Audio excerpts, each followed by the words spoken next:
Monday, October the 25th, we are finishing up NFL Week 7 here on BTV Bets. Thank you for tuning in with us. Remember, every Monday, every Thursday, and then Sunday mornings, we will have a show just like this for you, Fourth and Inches, where we go over the game or games, we preview, we give you some plays, some thoughts overall, and we get you set up to make some money. You are looking right now at the page of Nitro Betting, nitrobetting.eu, which is one of the sponsors of BetterThan.Vegas. We work in partnership with them, and we want to introduce you to them. If you're looking for a new sports book, if you're looking for a new place to wager, why not check out Nitro Betting? Let's take a little look at a video we have, and then Beho and me, we're going to run through this Monday Night Football game tonight. We're going to try to make some money for you. We'll try to find a few props, find a few plays that you can head on over and play at Nitro Betting. Do you bet on sports and use cryptocurrency? Then you might have heard of Nitrogen Sports, a top Bitcoin-only sportsbook and pioneer in the crypto betting world. Our family is growing, and we're pleased to introduce nitrobetting.eu, a new online Bitcoin sportsbook, poker and casino, offering a well-known anonymous service but with a new image. Thinking of signing up? It's pretty easy. With no KYC and full anonymity, you'll have your account in a minute. Don't forget to have your Bitcoin wallet ready for deposits and payouts. You'll also receive great benefits such as fast payouts, 24/7 chat and email support, sign up and reload bonuses. Head to our sportsbook to find daily sportsbook odds for sports along with props, future odds and more. That is a look at Nitro Betting, and we are going to be talking about and referencing a lot of the lines, as you can see, from Nitro Betting. And tonight in this game, Beho, we've got the Saints coming off a bye on the road, playing the Seattle Seahawks. New Orleans Saints are a 5.5-point favorite in here. You can see on Nitro Betting, you can play all sorts of different alternate spreads. If you're interested, maybe you like one team or the other a little bit more, so you could get a little juice on the way you play.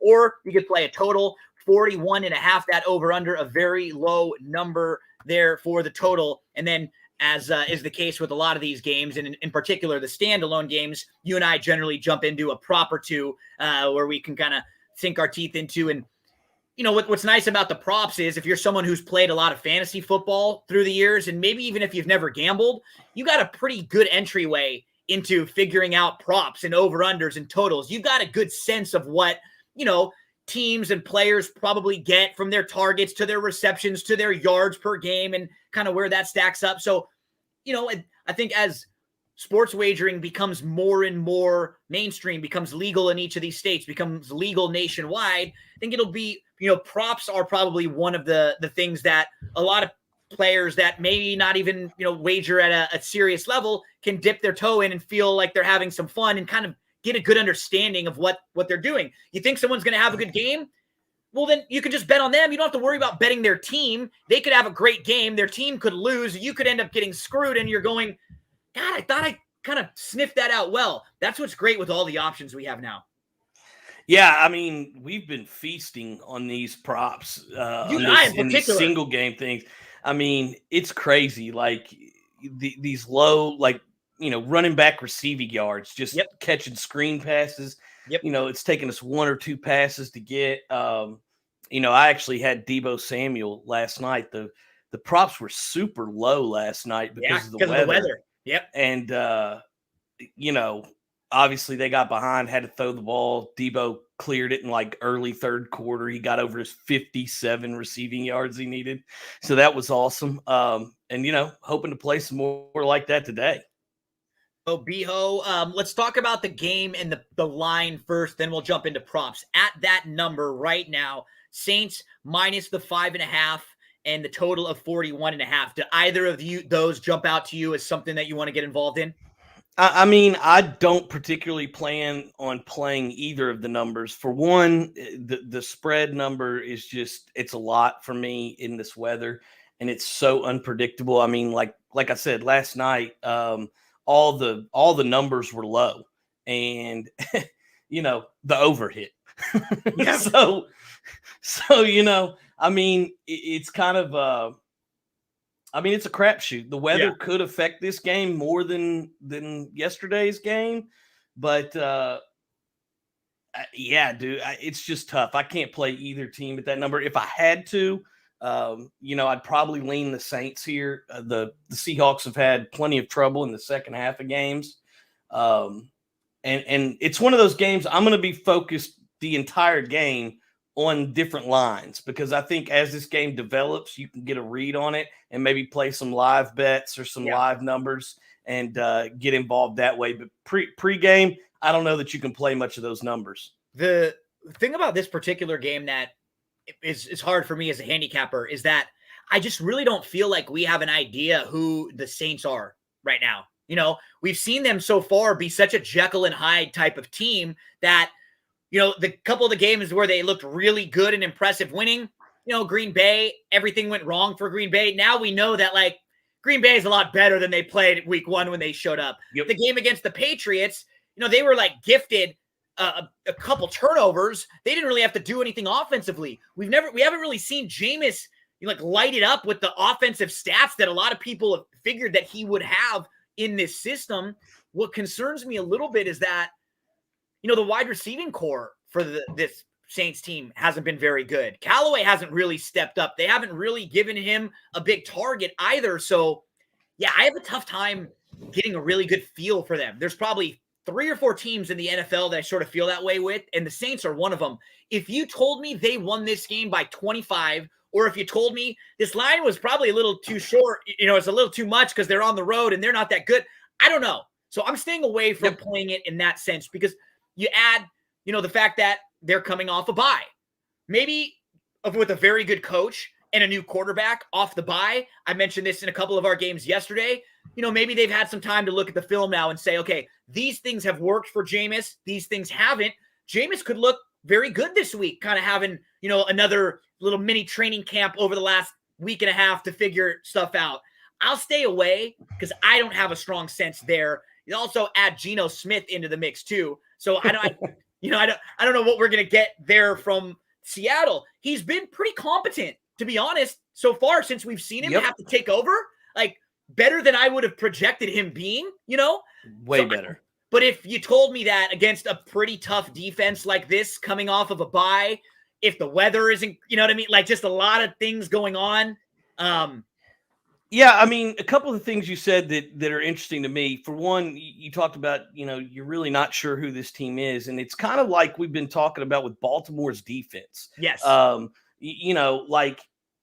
They kept getting, I think I saw you posted on Twitter yesterday. They got that one bad Burrow throw yesterday, and it was a gift to them. It wasn't like they did anything special. No, absolutely not. Burrow just made a terrible decision.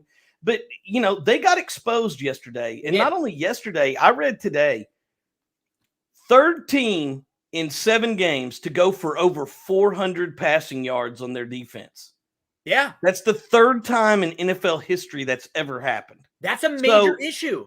There's been it's like we say, they're living on the Ray Lewis, the Ed Reed, that defensive name that they've got. Their defense just isn't that good anymore. No. And so, like you said, very similar to the Saints. We don't really know what to make of them right now. They could be good. They could be bad. I mean, who knows? And, we're horse guys. Yeah. And I feel like this right here is that Breeders' Cup Juvenile race where it's rained all of a sudden and none of the horses have hit an off track. Yep. You're just throwing shit at the wall and hoping something sticks. That's why I said, could you imagine getting to live bet a horse race? I mean, that's what we get to do in a football game. I think you're better off saving your money and playing as this thing develops as opposed to just throwing it at the wall early. It's funny. It feels like when we're watching the races sometimes and we see the odds fluctuate, that we feel like some people are playing mid-race. Right? Well, somebody may be. Somebody may be, but you and I don't get that opportunity quite yet. I think anybody watching out there knows how to do that. Let us know. I was going to say, please, BTV bets, just shoot us a message. One thing that's got me a little nervous too, just from the last couple of weeks, 2 weeks ago, we had all the chalks cover. Every chalk cover, the books got destroyed. Anyone that claims to be somewhat sharp got crushed by the games they were playing. And then we come off a game like yesterday where it was just an ugly day of football. I know Beho loved it. Your Bengals kicked the crap out of the Ravens, but from a pure football standpoint, the day games during week 7, there were 10 of them. There was one game that was a one-score game, and that was the Dolphins in Atlanta. We had 8 games that were decided by 10 or more. We had one game that falls into single digits, but it was actually a 2-score game. It was a 9-point game, so it wasn't even a 1-score game. There were 6 games that were decided by 21 or more points. 5 teams didn't even get over 10 points. They didn't even score over 10, and a 20-point team, a 20-point favorite covered a spread yesterday. The Cardinals. It was a bad, ugly day of football. What's made this year really weird, Beho, too, your Bengals yesterday were basically the largest underdog that has won a game outright this year. There has only been one team that was a 7-point underdog, and that was the Giants when they beat this Saints team in overtime a few weeks ago. We have not had one 8, 9, 10-point underdog win a game outright the whole year. That's nuts. Yeah, and I don't think the Bengals are going to be that big of underdogs anymore this year. No, they won't. They won't. I think, even, if you watched our show yesterday, and I know obviously you did, you were there. All 4 of us. I wasn't, we were all on it, but, I've always got that little bit of reservation being a fan. And after yesterday, they're good. They're just good. No, it is what it is. They're just good. I don't think they've got a ton of depth, and they've avoided injury, and as long as that keeps it up, maybe we got a little something here. I don't know. I know they went from plus 1,000 to plus 250 on winning the AFC North after winning yesterday. I bet him before the game. Me and Eric did, because we talked a lot about that. If you liked them yesterday, you had to bet the division, especially with looking around and seeing the injuries that the Browns have. I like the Browns a lot as a team, but as a healthy team. If they're banged up, that's going to make that much more difficult for them. And who knows? The Bengals could come out and lay an egg this next week. They play the Jets. We don't think so. But right now, where they sit, they look very, very good. And this is a big game, NFC-wise, I think, for the Saints to try to show who they are. Like we've said, we don't get a feel for who they are. Are they a playoff team again? Are they a team that feels like they could legitimately win the division if they could beat Tampa when they play them? We don't know. I'm sticking away from the individual plays, but I do have 2 prop plays that I'm looking at particularly tonight, Beho. I want to mention the first one to you, and that's Tyler Lockett over receiving yards 45.5. So Lockett, his first 2 weeks of the year, 100 yards receiving, 178 yards receiving. Yep. But the thing with Lockett is he's a little bit of he's not very consistent, and he's always been that way. And it's not really on him. A lot of the times it's just the routes that he runs, the weapons that they use on the team. Lockett has a couple big games. You put a little more focus on him, and then what happens? Oh, no, DK Metcalf is open. And then you throw out the DK Metcalf, and then you put a little more focus on him. Then you go back to Lockett. So you can sort of understand why that happens. I think this is going to be a good Lockett game because I think with Geno, you have to have a little bit shorter routes. You got to try to get the ball in your playmakers' hands a little bit more. I envision a couple little screens, maybe some slants, some short routes to get the ball into Lockett's hands. He can break one of them. One of those break, gone for a touchdown. I think that number is pretty accurate. I thought he would probably be up closer to like 50 or above. It's actually ticked down a little bit. 45.5 to me, I think that's a pretty fair number. You and I were talking before we started the show. I wouldn't want to play the Geno Smith passing yards over or under. I actually think he might be under, but it scares me playing it because of the likelihood of maybe a garbage time drive, and we could get that with Lockett. Same thing. This team, if they're down, even if he hasn't given you much, in the last 2 minutes of the game, you could get some dump offs and even get, 40 yards right there if you need it. Yeah. It's not out of the question that he can do that on one drive. So yeah, one play. Yep. Yeah. And like you said, we talked about it. So I was actually looking at that right before you mentioned it. The only reason that I'm not touching it at this very second is because it's not great value right now on Nitro. It's minus 139. Which, so that's a little bit more juice than I want to pay on it. Wait a little bit to see if you can get a better number for it there. Well, and it's funny you said the 49, 50 yard range. Like, that's kind of what I was hoping, is this thing would tick up to, 48 and a half and give me minus 110, and I'm all over it. Yeah. Like, I'm willing to go anything under the 50 number is what I'm trying to go over. So that's about once it hits 50, I'm right there. So let's see what Brian just mentioned, Biho. I just want to kind of that's something that I talk about in every wager I make. And I think if with horse racing, with football, with any games that you're playing, you have to have a line for yourself, a value line of hey, I'm not going to go in after this point. You have to decide that. And so even if it's a prop like this for me and Biho, it's like our number is 49.50, right around there, right? I don't want to go much over that, but I'm still okay going all the way up to about 50. Sometimes you see a horse, they're 10-1 on the morning line, but they're not going to be 10-1. In your head, they're 5-1. So if they get bet down to 5-1, I don't mind, because I knew they were supposed to be 5-1 as it is. You got to make that call for yourself. We talk about it a lot on Sundays. If it's 7 and it gets to 7.5, don't go bet it, right? If you got a line, if you're playing every week and in a lot of these games, the next step from being a guy who puts a few bucks in and has some fun to wanting to make a little bit more money is being more disciplined and setting those boundaries for yourself, right? We could very easily look at this game tonight and go, yeah, we want some action. But when we're talking it out, there aren't very many things that we see a lot of value on. And that's okay. It's okay to have that stance. Yeah, it's okay to pat. It's just like you said, at the horse track, you don't have to bet every single race. If there's a race you don't like, pitch it and go to the next one. And that's what the key is the discipline you talked about. Like, there's just no sense in it. You're going to hurt yourself more than you help. Like, yeah, you may get lucky and hit a couple, but in the long term, if you track it, if you go over your numbers and outside of the range you want to be at, you're just going to hurt yourself. So one of the others that I'm going to go under on is Alvin Kamara.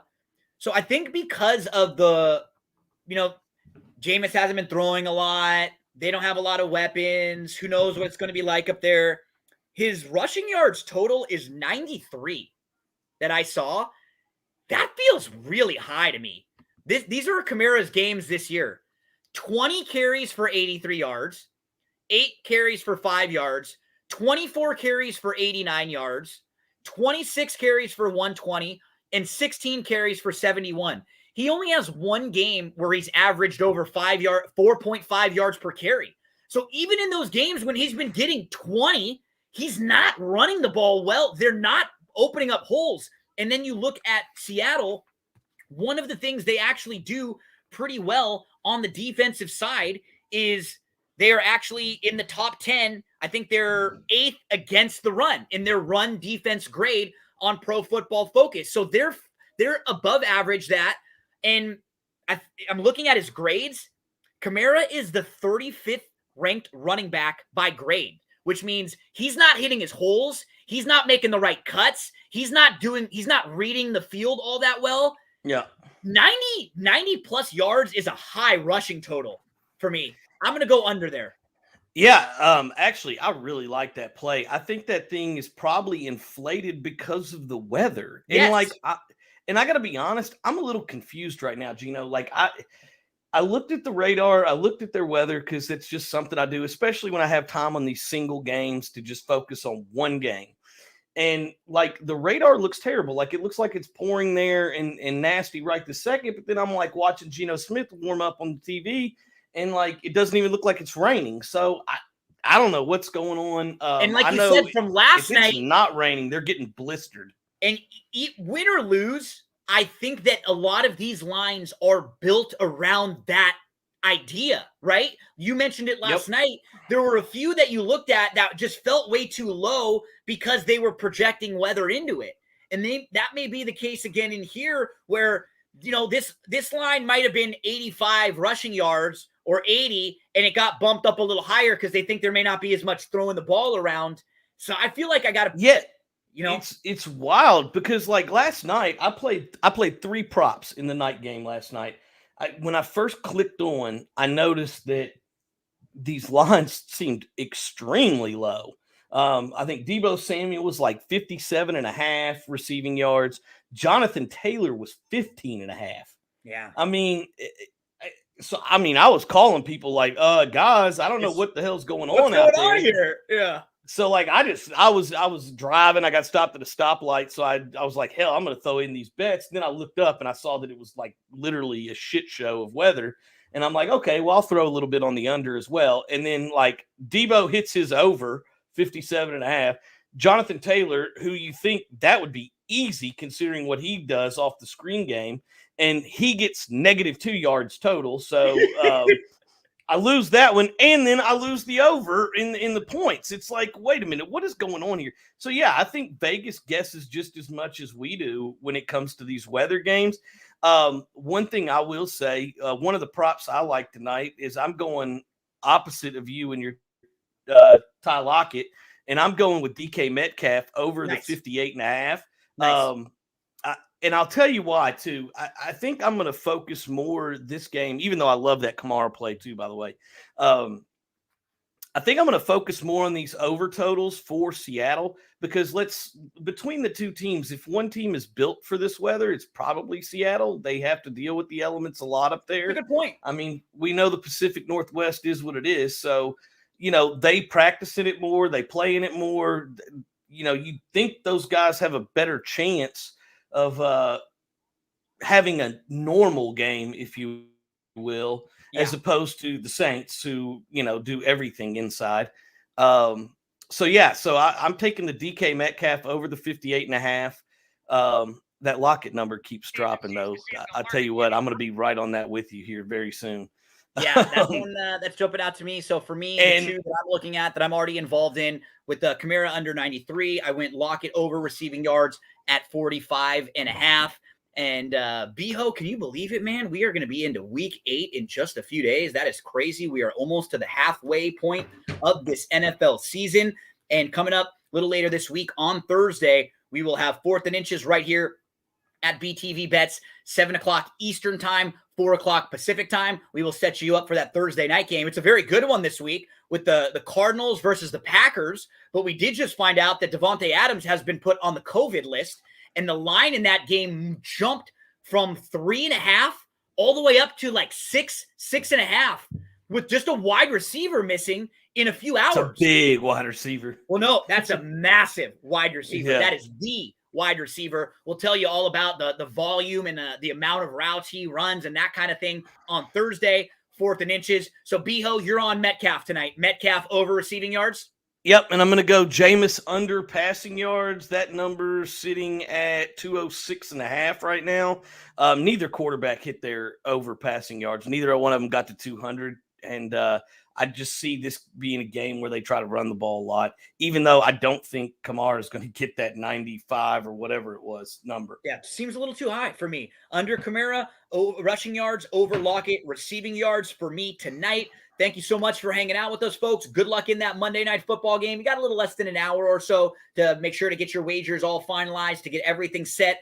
Come back and hang out with us again on Thursday, right around the same time, 7 o'clock Eastern. We'll do the same. We'll set you up for the Thursday night game. We'll throw a few props in, a few things that we're looking at. And then on Sunday, we have the big show, 4th and Inches, Sunday morning. That comes right after Fantasy Foreplay, where we cover everything on the Sunday slate. That comes in at 11 a.m. Eastern time on Sunday. Beho, enjoy the next few days at least, because like we said, football sports are crazy, right? You have great weeks. You have great months. That's one thing. I'm a Dodger fan. I enjoy all the wins because you know what? We didn't win the World Series. We had another damn good year. We made it to the Final Four. Great year. I'm not going to complain because, there are years when your teams just stink and you can't buy a win. Trust me, I know all about it. That for the Bengals for a long time. So even the Reds, even if this 5-2 team has some problems and they're not a playoff team or they're not a division team at the end, it's fun where they are right now. Enjoy it, man. Enjoy these next few days. They're heading in the right direction. Yeah, I'm actually a little concerned. I'll give a little preview. The Jets is who we have next. It's a prime letdown game, right? And they just traded for Joe Flacco, who has been known to torch us in the past. Obviously, a different Joe Flacco. So we'll just see what's coming Sunday. As a little tease, I think you're a 10-point favorite on the road in that game, too. That is like a 10-point road favorite. That's a prime letdown spot. But we'll see what Zach Taylor can do with that. Just win the game. Right? All of you folks, have an awesome night. Good luck, and we'll see you again in just a few days. Remember, turn those notifications on at BTV Bets. Every single day we have a public prop where we are trying to give away money to all of you. All you have to do, like the tweet, retweet the tweet, and follow us. So that way we can contact you once you win so we know how to give you your money. Turn those notifications on. We'll see you in a few days. Good luck tonight.